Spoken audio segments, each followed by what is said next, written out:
Hello everyone, कैसे हैं आप? वेलकम है आपका जॉब मास्टर में। तो आज के सेशन में जैसे कि आपको पता है कि हमने हिस्ट्री शुरू की थी, उसमें हमारी एंशिएंट हिस्ट्री, ठीक है, और हमारी मेडिवल हिस्ट्री जो है वो खत्म हो चुकी है। आज हम नई हिस्ट्री स्टार्ट करेंगे, वो है हमारी मॉडर्न हिस्ट्री।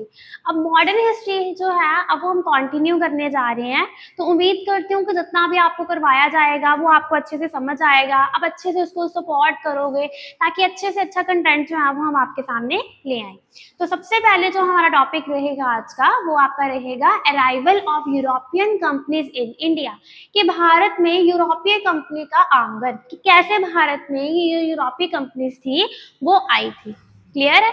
तो सबसे पहले हम इसी के बारे में पढ़ेंगे कि ये जितने भी यूरोपियंस थे वो भारत में कैसे आए थे और किसके लिए आए थे, क्या उद्देश्य था उनका भारत में आना, क्या कोई मकसद था। ठीक है, ये सब जो है वो हम डिटेल में पढ़ेंगे। तो सबसे पहले हम कंटिन्यू करते हैं।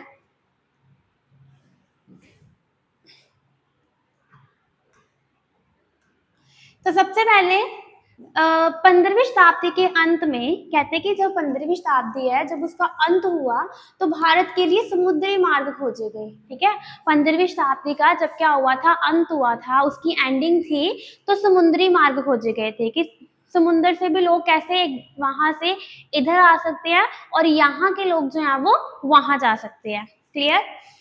जिसके बाद यूरोपीय लोग भारत आने लगे। अब इसमें क्या हुआ, जितने भी यूरोपियंस थे अब उस रास्ते से वो कहाँ आने लगे, भारत में प्रवेश करने लगे, भारत में आने लगे। यूरोपीय लोग भारत के अलावा कई जगहों पर अपने उपनिवेश स्थापित करने में सफल रहे।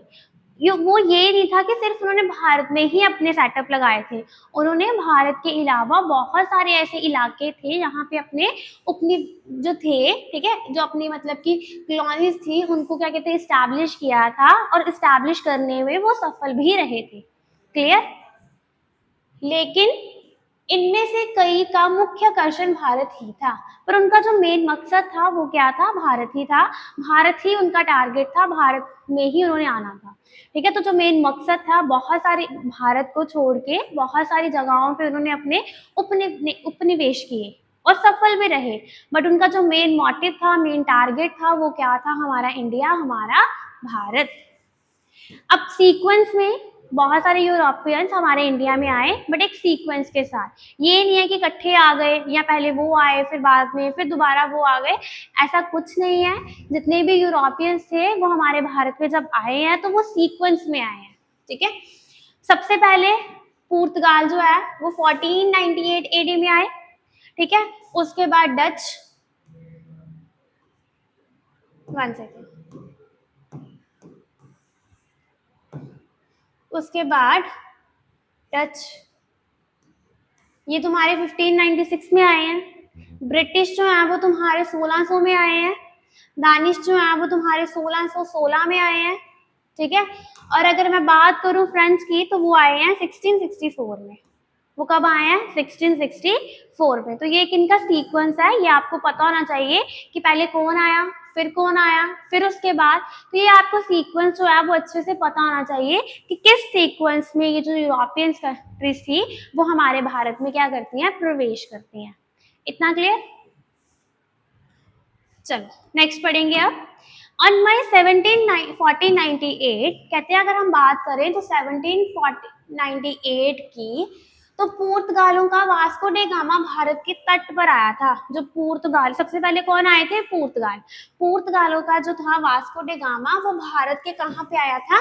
तट पर आया था। ठीक है, जिसके बाद भारत का रास्ता क्या हुआ? तय हुआ। किसके द्वारा तय हुआ? वास्को डे गामा के द्वारा। वास्को डे गामा की मदद किसने की थी? एक गुजराती व्यापारी था जिसका नाम था अब्दुल मस्जिद। उसने उसकी क्या की थी? भारत में आने के लिए हेल्प की थी। ठीक है, उस्मान ने कालीकट के राजा से व्यापार का अधिकार प्राप्त किया। अब उस्मान ने क्या किया? वहां से कालीकट के राजा था, कहाँ का? कालीकट का, वहां से उसने व्यापार का जो अधिकार था वो प्राप्त किया। अब वो व्यापार कर सकता था। जिसकी उपाधि कौन थी? जुमोरिन थी। लेकिन कई सालों तक वहां स्थापित अरब व्यापारियों ने, बट क्या हुआ था कि वहां तो पहले ही अरब व्यापारी थे। ठीक है, अरब व्यापारी ने उसका क्या कर दिया? विरोध किया। देखो, वहां पे पहले क्या रह रहे थे, अरब व्यापारी, वो अपना व्यापार करते थे। बट जब जो आपका ये जो अब्दुल मस्जिद है वहां पे व्यापार करने आया तो उनको क्या थी, ऑब्जेक्शंस थी। तो उन्होंने उसका क्या किया, ऑब्जेक्शन की, उन्होंने उसका विरोध किया कि यहाँ व्यापार हम करते हैं। क्लियर है। 1499 में वास्को डे गामा स्वदेश लौट आया। अब वास्को डे गामा कहाँ लौट आया, स्वदेश लौट आया। और उसके लौटने के बाद ही लोगों को भारत के समुद्री मार्ग के बारे में पता चला। जैसे वो अपने वहां पे जाता है तो उसने वहां पे बताया कि समुद्र का मार्ग इस तरीके से है, तो उनके जितने भी लोग थे अब उनको पता चल गया कि ये जो रास्ता है वो इस तरीके से है, तो उस रास्ते के बारे में उनको पता चल जाता है। क्लियर है इतना। क्या है इसमें कि 17 मई 1498 में जो वास्को डे गामा था वो हमारे तट पे आया है, फिर वो स्वदेश लौट गया, और जैसे ही वो स्वदेश में जाता है तो उनको पता चल गया कि जो समुद्र का रास्ता है भारत जाने के लिए वो इस तरीके से है। तो किसके द्वारा पता चलता है, वास्को डे गामा के द्वारा। तो क्वेश्चन आपको पूछ ले कि यूरोपियंस को भारत में आने के लिए जो समुद्र के रास्ते के बारे में नॉलेज मिलती है, जानकारी मिलती है, तो वो कैसे मिलती है, तो वो वास्को डे गामा के द्वारा ही मिलती है।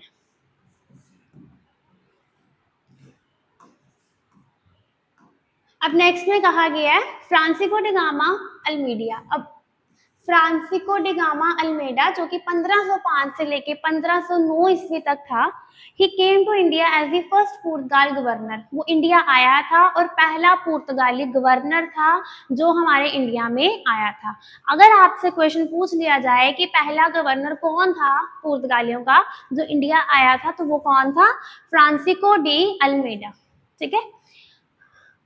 He defeated the combined army of Turkey and Gujarat in 1509 AD and captured Diu. उसने क्या किया, उसने 1509 ईस्वी में तुर्की और गुजरात की संयुक्त सेना को क्या कर दिया, हिरा दिया। और उनको हिराने के बाद उसने द्वीप पर क्या कर लिया, अपना कब्जा जमा लिया। किसने कब्जा जमा लिया, फ्रांसिस्को डी अल्मेडा। यहाँ से आपसे क्वेश्चन पूछ सकते हैं कि कौन सा पुर्तगाली गवर्नर था जो भारत में आया था। ठीक है। फिर सेकंड क्वेश्चन है कि उसने संयुक्त सेना को हरा के तुर्की और गुजरात की किस पर कब्जा कर लिया था, तो उसने द्वीप पर किस पर किया था, द्वीप पर क्या कर लिया था, उसने कब्जा कर लिया था, उसको कैप्चर कर लिया था। Clear.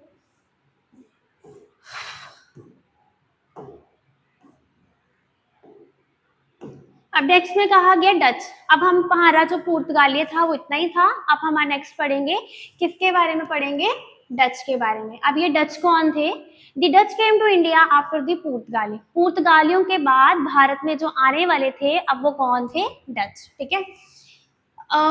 He was from the Netherland and the Holland. वे नीदरलैंड और होलैंड से थे। कहाँ से, नीदरलैंड और होलैंड से थे। उनकी कंपनी का नाम United East India Company of the Netherland था। उनकी कंपनी का नाम क्या था, तुम्हें पूछ सकते हैं। उनकी कंपनी का नाम था United East India Company of the Netherlands.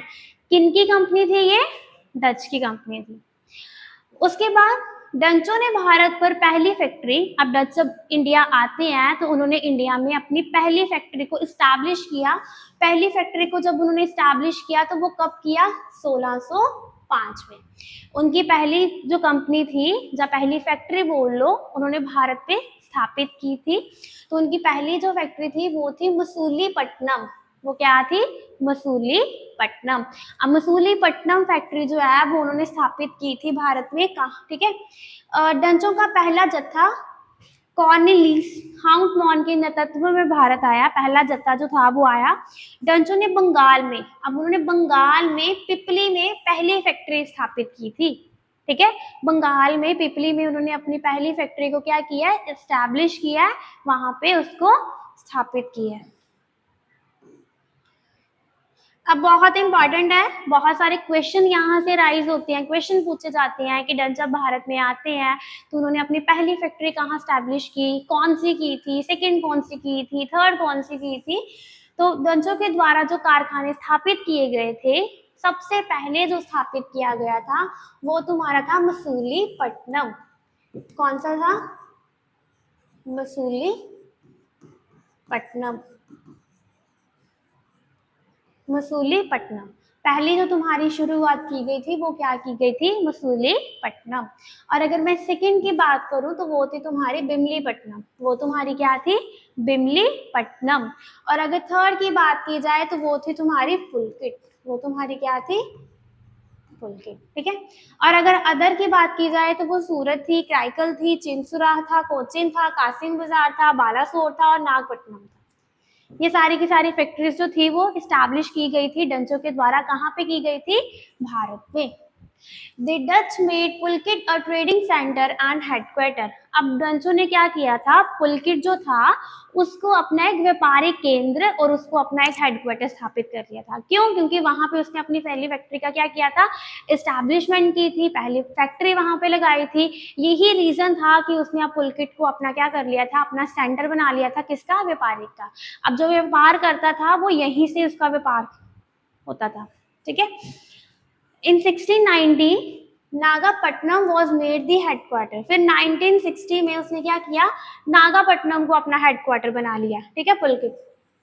इतना क्लियर है, ये यहाँ तक समझ आ गया कि पहली फैक्ट्री कौन सी थी, सेकंड कौन सी थी, थर्ड कौन सी थी। फिर यहाँ पे उसने मतलब कि क्या रीजन था कि उसने पुलकित को अपना व्यापारिक केंद्र बनाया था और हेडक्वार्टर्स बनाया था। यही रीजन था कि वहां पे उसने अपनी फैक्ट्री स्टैब्लिश की थी और जिसके कारण उसने उसको अपना क्या बना लिया था, व्यापारिक केंद्र।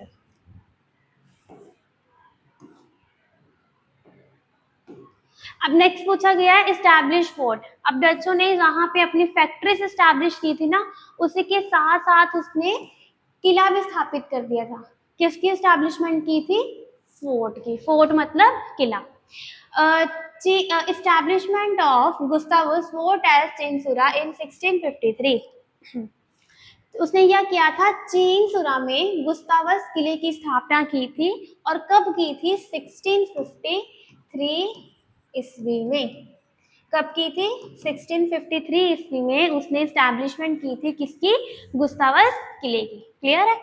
और फिर उसने फोर्ट विलियम किला जो था कोची में, फोर्ट विलियम किला जो है वो कहाँ स्थापित किया था, कोची में किया था 1663 में, ठीक है। तो जहां उसने फैक्ट्रीज स्टैब्लिश की थी भारत में, वहां उसने अपने किले भी स्टैब्लिश किए थे। 2 किले जो थे वो उसने अपने भारत में स्टैब्लिश किए थे। पहला किला जो था वो था गुस्तावस, जो कि चिंसुरा में किया गया। कब किया गया, 1653 में। सेकेंड किला जो था वो कोची में स्थापित किया गया, वो था विलियम, जो किया गया 1663 में, ठीक है। तो इतना आपको क्लियर, इतना समझ आ गया जितना आपको करवाया। तो उम्मीद करती हूँ जितना भी आपको यहाँ आज करवाया गया वो आपको अच्छे से पसंद आया होगा, समझ आया होगा, ठीक है। तो अब हम करेंगे, जो हमारा टॉपिक रह गए हैं वो हम नेक्स्ट लेक्चर में उसको कंटिन्यू करेंगे। Thank you.